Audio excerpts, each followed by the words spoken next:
Okay, this is the Ukraine Missile Dilemma by me and Josh. This is the table of contents. So, what are we going to be talking about today? So, we're going to introduce the overarching conflict. We're going to tell you what Ukraine is planning to do, what they're trying to achieve, the possible effects, the conclusion, and then you'll see some of our sources. Okay, so the introduction into the Russia-Ukraine conflict.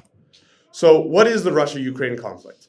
So, Russia invaded Ukraine in February 2022, aiming to take over the entirety of the Ukrainian territory.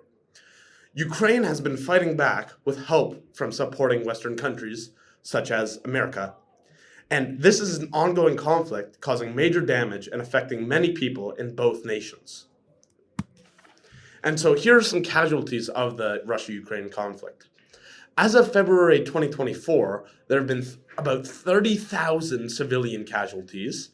And as of August 2023, there have been about 300,000 Russian military casualties in the conflict and about 190,000 Ukrainian military casualties in the conflict. Part 2. What is Ukraine actually planning to do? So, Ukraine's plan. So they're basically planning to use long-range missiles, these specific long-range missiles being called ATACMS, and they're planning to fire them deep into Russian territory. They're basically planning to use them to target air bases, supply depots, and communication centers. President Zelensky, so the president of Ukraine, will meet with the US President Biden, in New York in just a couple short weeks to discuss if they should be allowed to open fire on Russia. So part 3, what Ukraine is trying to achieve by firing off these missiles. Okay, so why does Ukraine even want to use these missiles in the first place?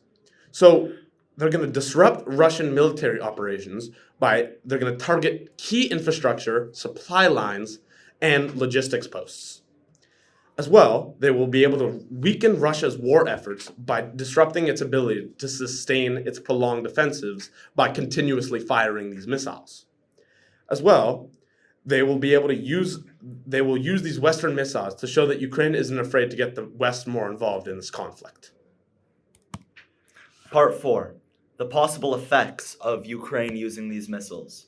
So what could come from Ukraine using ATACMS? So they would be able to cut Russian supply lines, and this would give them a sharp edge throughout the rough winter when supplies are necessary to sustain your line in the war.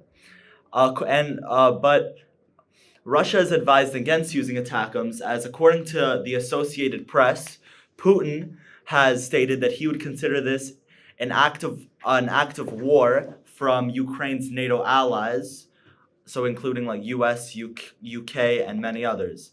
This would pull in both countries' allies, starting a entire global conflict.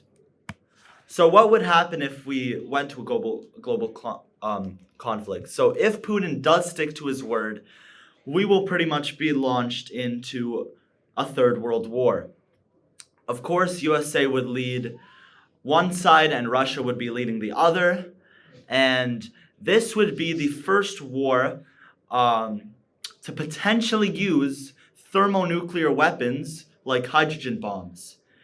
And it has been estimated that if Russia and the US, went to war, that 91.5 million people would die in the first few hours. And just in case you don't believe that this would be a global conflict, here is a short map depicting the US in dark blue and all their allies in light blue, as well as Russia in dark red and all of their allies in light red. So this really shows us how global the conflict would really be. So this is our conclusion and our final thoughts on the statement. So we believe that President Biden should give Ukraine permission to use these Western ATACMS, these ATACMS that are supplied by the United States. So these ATACMS, they pose a chance to end the war much quicker than previously thought. And we believe it is unlikely that Putin will wage war on NATO, as neither side wants to be involved in a global conflict. Thank you for listening. Here are sources.